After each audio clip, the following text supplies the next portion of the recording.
Good evening. Good evening. Welcome on this beautiful day to First Congregational United Church of Christ. I'm Pastor Sarah, and on behalf of our congregation, we welcome you. We welcome you in the spirit and name of love to this place. This is holy ground. And so our hope is that tonight you will find things that will inspire you and challenge you, things that will help you grow in your sense of God's love for you. And we like to say every time we gather that no matter who you are or where you are on life's journey, you are always welcome here. Now, court will be in session. Hear ye, hear ye. The Court of the United Church of Christ is now in session. Judge Rich Anderson presiding. All rise.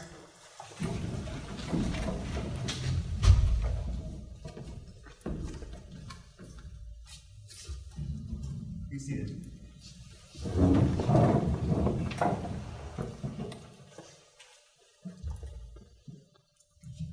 All rise again, and please remain standing.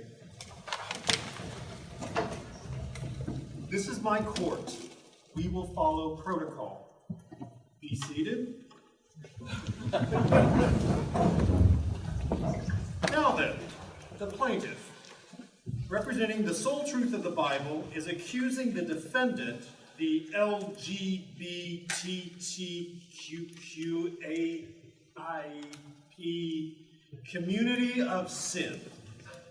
Sean Baker, as a member of the LGBTQAAIP community, you have been accused of sin and ignoring God's laws.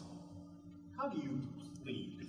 Your Honor, my client pleads not guilty. Mr. Baker, will you please place your hand on the Bible?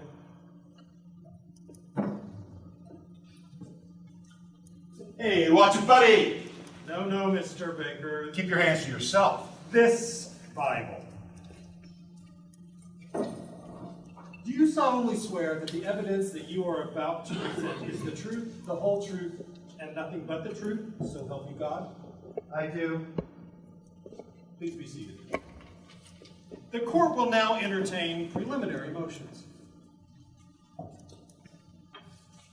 Your Honor, we seek the court's permission to amend our petition and refer to those desecrating the truth of Holy Scriptures, King James Version Incorporated, simply as homos. It gets the point across. And besides, we don't understand what all those initials were for anyway. And What initials?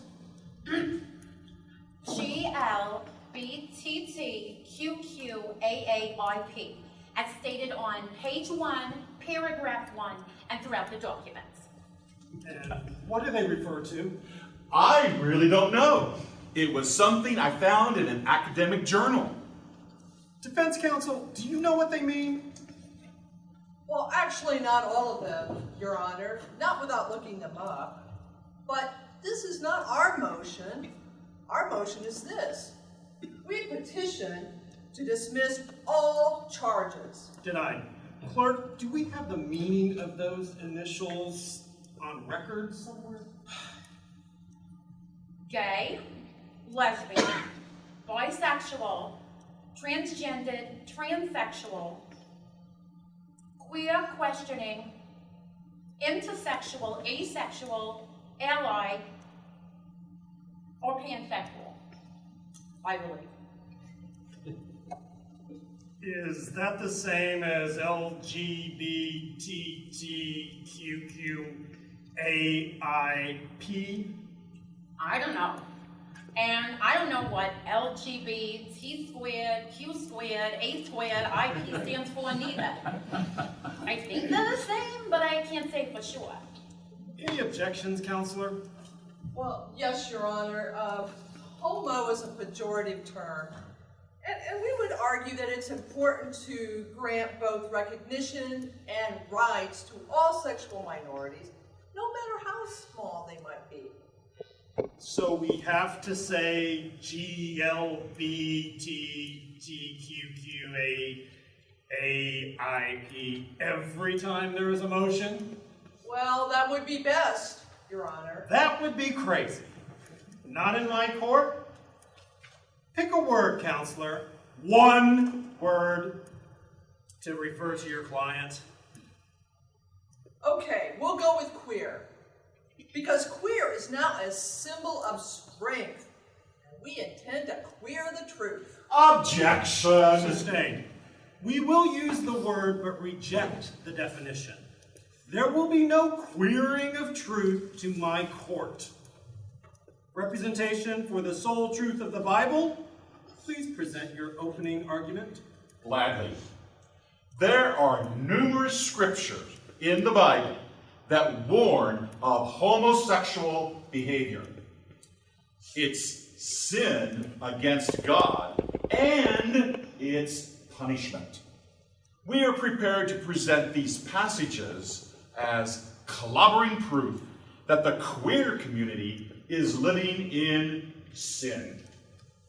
Representation for the queer community, please present your opening argument. Your Honor, the Word of God did not fall from the sky in 16th century King James English. The Bible is a translation of ancient text, sometimes the translation of better, more complete texts than were known at the time by those people who translated the Bible into King James, or any other version of the Bible for that matter. So, you see, all translations reflect the attitudes and the knowledge based on the time of each of the translations. It's our belief that ignoring proper historical context and textual language has led to misunderstandings of what is said in reference to the people whom we now call members of the queer community. And furthermore, the prosecuting attorney has blatantly ignored Christ's new covenant stated in 2 Corinthians chapter 5, verse 17. And for anyone who is in Christ, there is a new creation. The old order has passed away, and everything is new. So we intend to suggest that the Bible be interpreted with common sense and theology, of course, rather than a literal word for word at face value. So we intend to demonstrate that these so-called clobber passages have been taken out of context and do not apply at all to modern-day same-sex relationships that are formed on love and mutual consent. And we also intend to demonstrate examples in the Bible that clearly affirm same-sex relationships, once again, based on proper historical context and textual language. Okay, after that lengthy speech, opening statement, we will take a brief recess.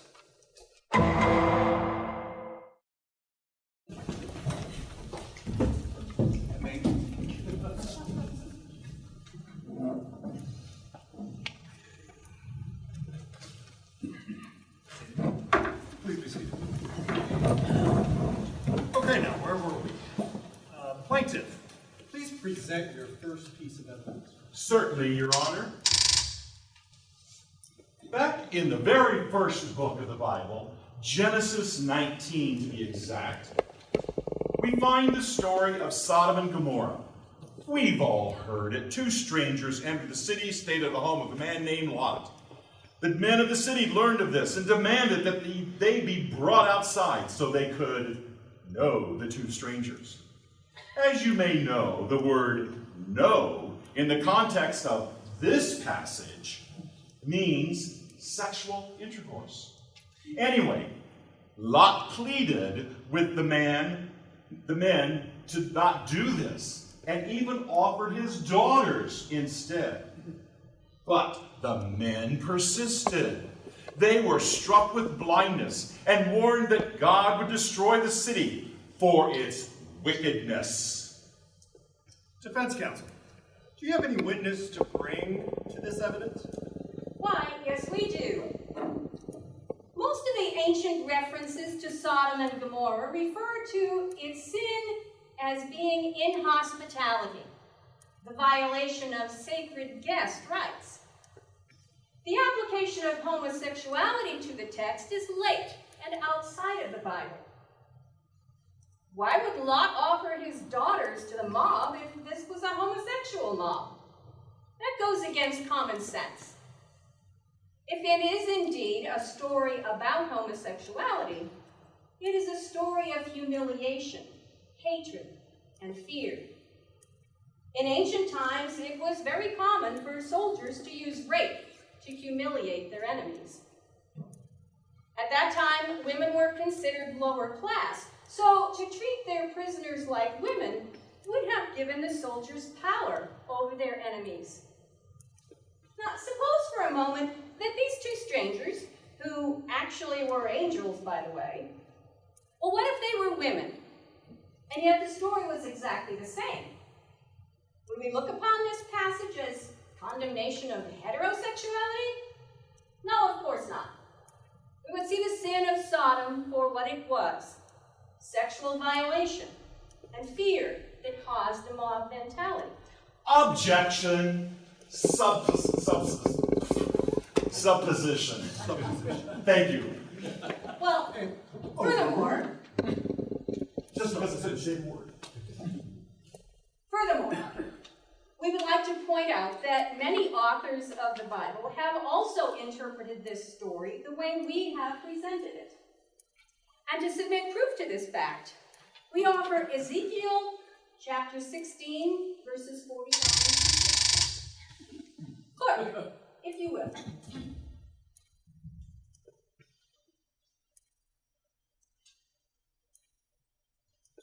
To paraphrase, this was the sin of your sister Sodom. They had abundant food and refused to help the poor and needy. They were arrogant and did abominable things, like wear white after Labor Day. And what are these abominable things? Homosexual sex would certainly qualify, I believe. Well, yeah, but it doesn't say. Maybe it refers to being left-handed. That was a real no-no back in that time. But anyway, here, the emphasis is clearly on the treatment of the poor. Given this common sense approach, grounded in proper context, thank you very much, I hereby dismiss this passage as irrelevant to the plaintiff's case. This has no bearing on modern-day loving relationships. And may I further point out that the word sodomite is blatantly misused. It should never refer to a homosexual.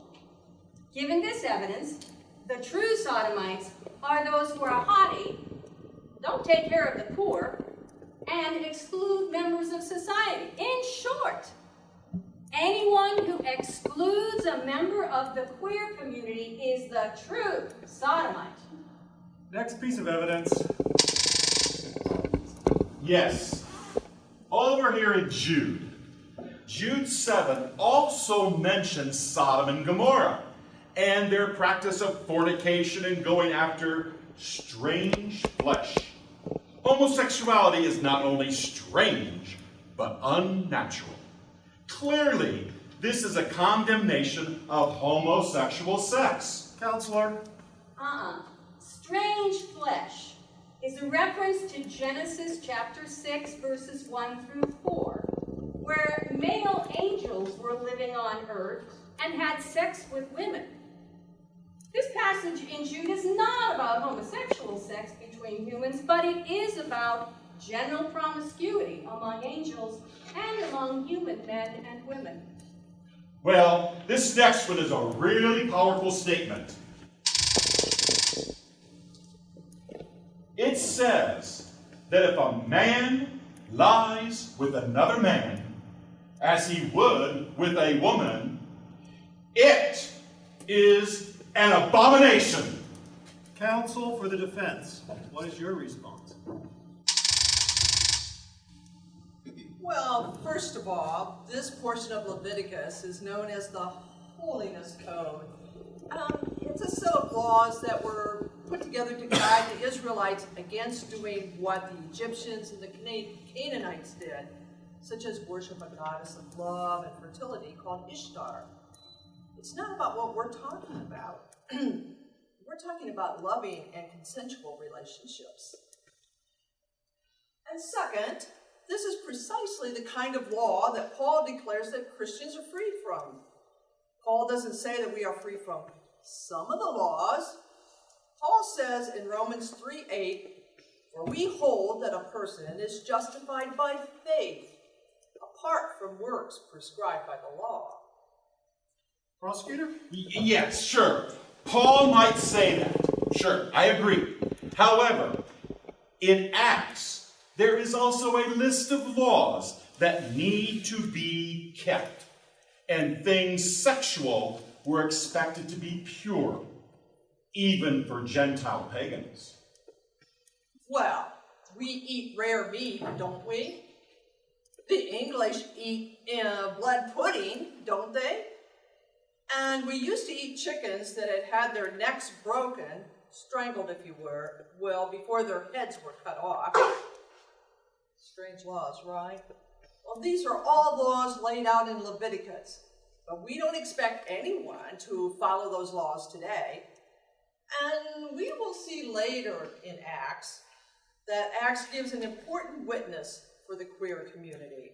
Your Honor, the defense is clearly trying to muddy the waters and confuse us all. Enough. This passage is hereby dismissed. Counselors, would you please approach the bench?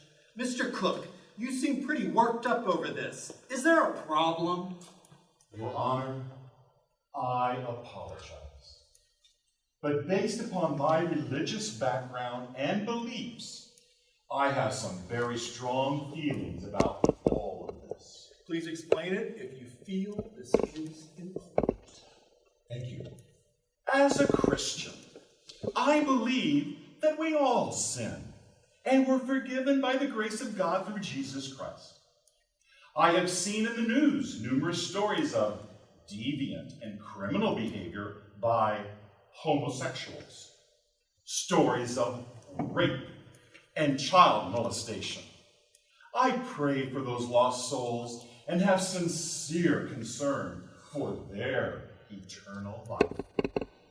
Counsel for the plaintiff is allowing his personal feelings and biases and beliefs to overshadow the facts. I'm not a rapist. I'm not a child molester. Mr. Baker, please control yourself. Counselor, we respect and acknowledge your personal feelings and beliefs in this matter. But I may remind you that we are here to examine facts only. We will now pause for a brief recess to enjoy some refreshments and an empowering music video.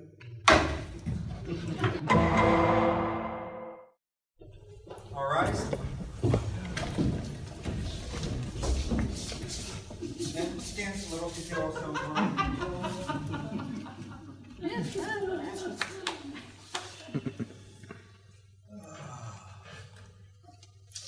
I really enjoyed that last sound. Okay, please be seated. Oh yes. Mr. Cook, please proceed with your next piece of evidence. In Romans,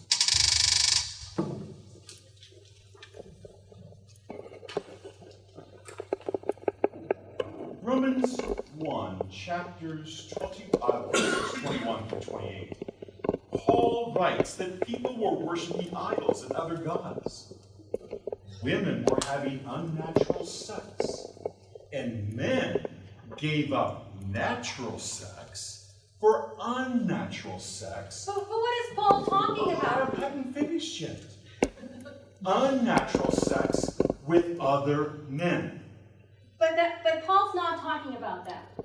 The overall argument in Romans is that everyone has sinned, everyone is a sinner, and that salvation is a gift of God given in Jesus Christ.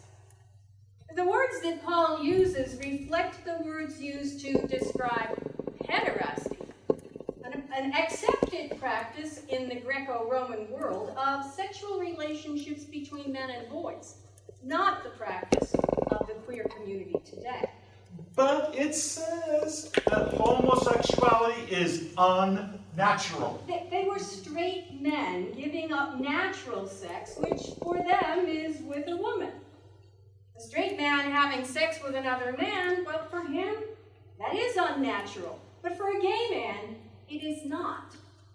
It would be unnatural to force a gay person to live a straight life. Objection! There's nothing that states that Paul was talking only about straight men. Sustained. I have to say I'm not convinced by your argument, Counselor. Do you have anything to add? Well, Your Honor, as I've mentioned, Paul is primarily talking about humans as sinners. The main point of this passage is how humans sin by turning away from God, by worshiping creation rather than the Creator, as the Romans did. Still sounds a little thin. I'm gay by design, not by choice. It is natural. Defense It's natural counsel, to me. please control your client or I will have him removed from the courtroom. Son, you are a sinner. I demand order in this court. I'm guilty of many sins, but being gay is not one of them. Bailiff, please escort Mr. Baker out of the courtroom. It's natural for me. Out. Mr. Baker, this way.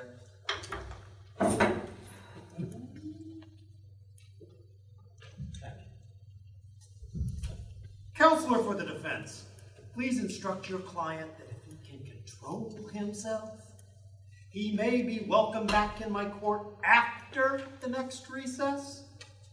Now, let's move on. For my final piece of evidence, I quote from 1 Corinthians and 1 Timothy.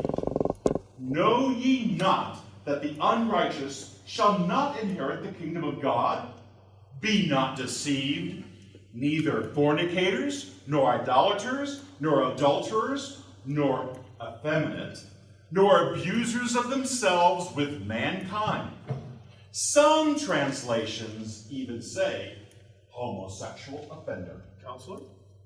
The words effeminate and homosexual offender come from the Greek words malakoi and arsenokoitai. Malakoi refers to a man who behaves in the soft manner like a woman. At that time, women were thought to be weaker and more vulnerable than men, and at times less moral. As inaccurate as we now know that to be, it was the way women were thought of at that time. Other contextual instances of malakoi refer to male prostitutes who serve as the soft, woman-like receptive partner in intercourse. Arsenokoitai, a word coined by Paul, refers to instances when one male uses his power or position to take sexual advantage over another. In short, homosexual rape and child molestation. Sexual coercion begets spiritual corrosion, regardless of the genders involved. None of these examples represents a loving, consensual relationship between members of the queer community today. Very convincing argument. I hereby dismiss this passage. We'll now pause for some brief announcements. All rise. We're not. You may be seated. All right. Defense counsel, have you instructed Mr. Baker to control himself? We have, Your Honor. Mr. Baker, I see. Do you feel you can sit and quietly trust your counsel to speak for you? Yes, Your Honor. I didn't hear you. Yes, Your Honor. All right, counselors. please proceed with your defense. Thank you, Your Honor. Before presenting our first piece of evidence, let me bring up one of the common arguments that's just sort of tossed out there on the streets regarding queer people. Yes, you've all heard it, I'm sure. The argument goes, God made Adam and Eve, not Adam and Steve, or not Madam and Eve. Well, those who make this argument like to suggest that a relationship between a man and a woman is the only acceptable relationship. And this blatantly ignores other examples of relationships of highly respected and holy figures in the Bible. So before showing examples of queer affirmations, we'd like to show examples of religious figures that did not fit into the man-woman model. And to clarify, we're not saying that these holy figures are gay or were gay, but only that they did not fit the conservative viewpoint that the only acceptable type of relationship is that between a man and a woman. Proceed. Thank you. Number one, Abraham had 3 wives. Solomon had hundreds and hundreds and hundreds of wives. Number 3, Ruth and Naomi, they were 2 widows living together with God's blessing. And number 4, Jesus, perhaps the holiest figure in the Bible, well, he was, in my opinion, the holiest figure in the Bible, he was single and unmarried, which was not the usual situation in his time. So no one suggests that any of these holy figures were sinning against God for not living as one man with one woman. So as we now proceed to the biblical examples that affirm queer relationships, we can at least set aside this old argument that there is only one model for a godly relationship.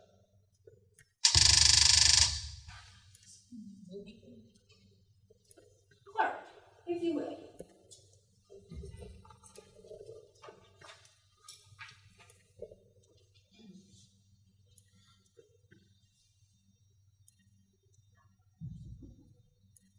From 2 Samuel 1:26. I am distressed for you, my brother Jonathan. Greatly beloved were you to me. Your love to me was wonderful, passing the love of women. Now, without reading the entire story to you, there are 4 key points to mention about David and Jonathan.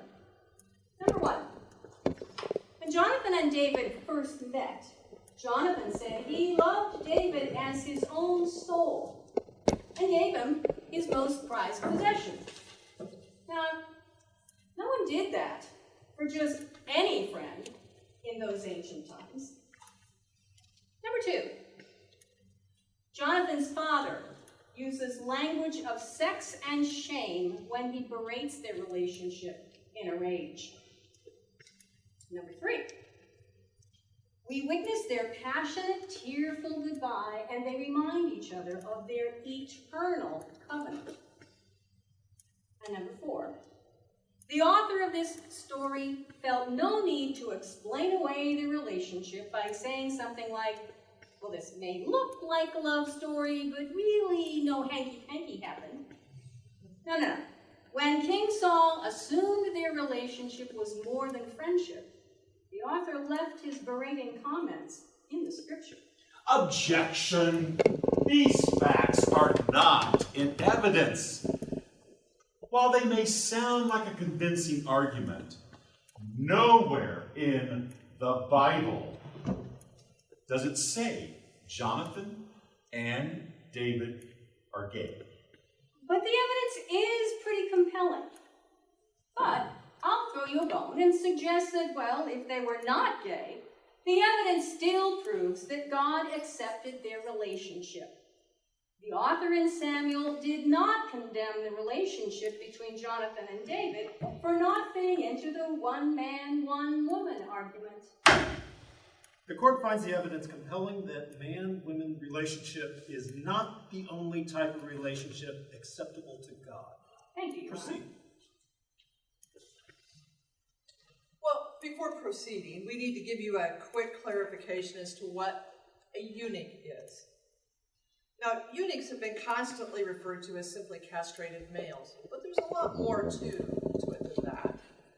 The Greek word eunuchos means guardian of the couch. So you might get the idea here that, eunuchs had a particular important role. They were placed in royal palaces to protect women from being sexually violated by the male staff, thus blur the family bloodlines.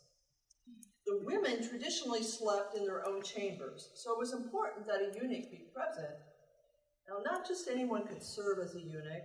They had to be trusted not to violate the women. So true eunuchs at that time were known for their disinterest in women. That is, they weren't attracted to women. Even in the Catholic Bible, the book of Sirach, chapter 30, verse 20, says that, and I quote, "Embracing a girl makes a eunuch groan." Now, people in ancient times may not have had a word to describe a gay man, but it's clear that eunuchs were often thought of in that way. If a true eunuch could not be found, often men were then castrated to be sure no sexual violation was possible.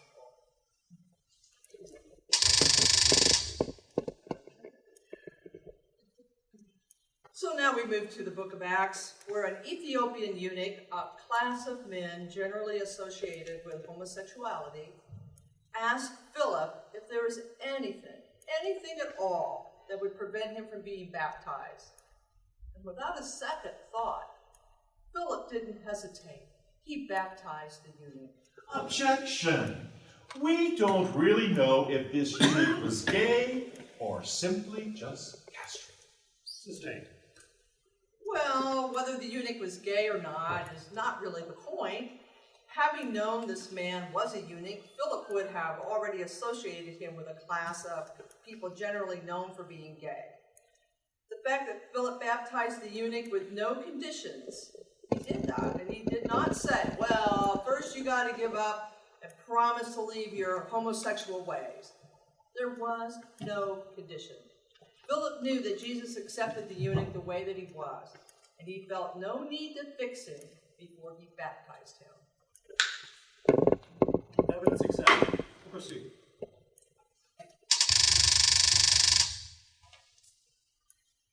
From stories in both Matthew and Luke, we learn that a Roman centurion approached Jesus and asked Jesus to heal his servant. Marveled by the centurion's faith, Jesus declared the servant healed. Objection! Relevance? Sustained. Counselor, where are you going with this? Well, stay with me, Your Honor. But by looking closely at the original Greek and comparing between the two accounts, one in Luke and one in Matthew, we find different words being used that point to something that's behind the words in the story.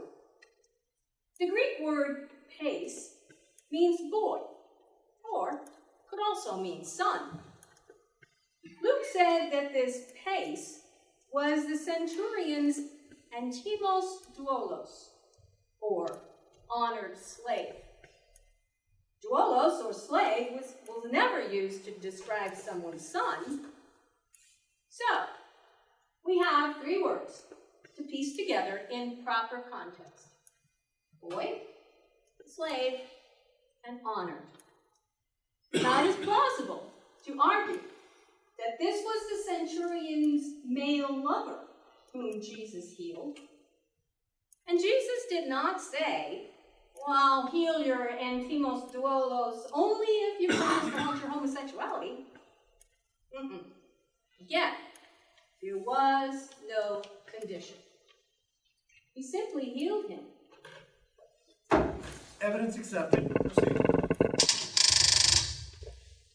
If it please the court, we would like to address one more biblical misunderstanding in the words of Jesus. Clerk, please read Matthew 19, verse 4.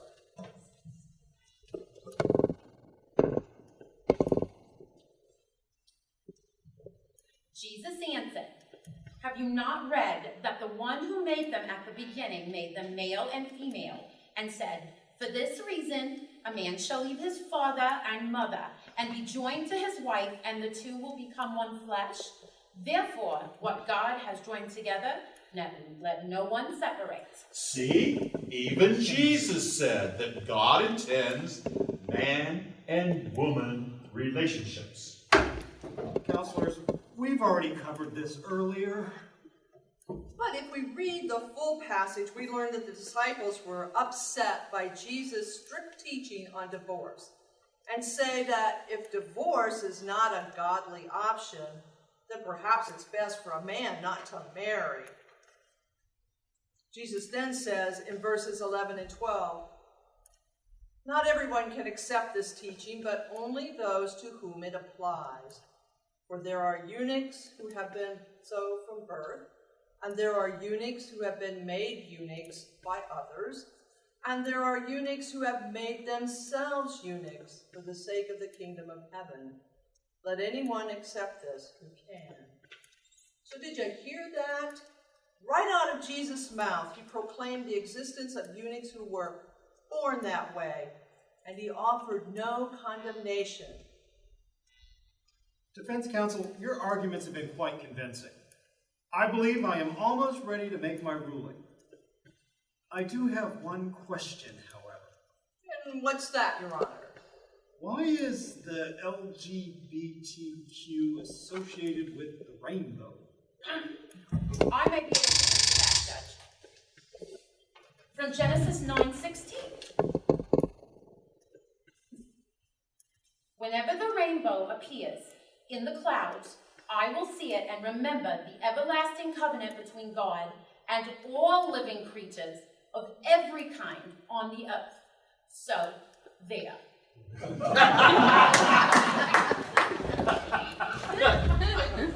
That's very fine reading. Well, you see, this came after the Great Flood, and the world had abused the planet and the animals and each other. And the rainbow is a symbol of God's covenant with all of creation forevermore. We must obey this covenant to avoid destructive actions that could fuel a flood of hatred and destruction. So, to see the rainbow means to love people of every kind on earth. Well said. Well said, thank you, Your Honor. Now for my ruling.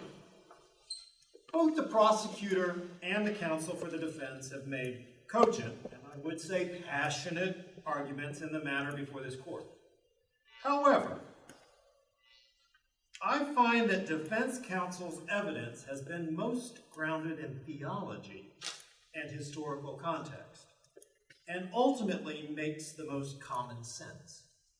It seems clear to me that there is truly diversity in God's creation, and that God accepts, affirms, and loves all of creation. Jesus even said so in Matthew 19.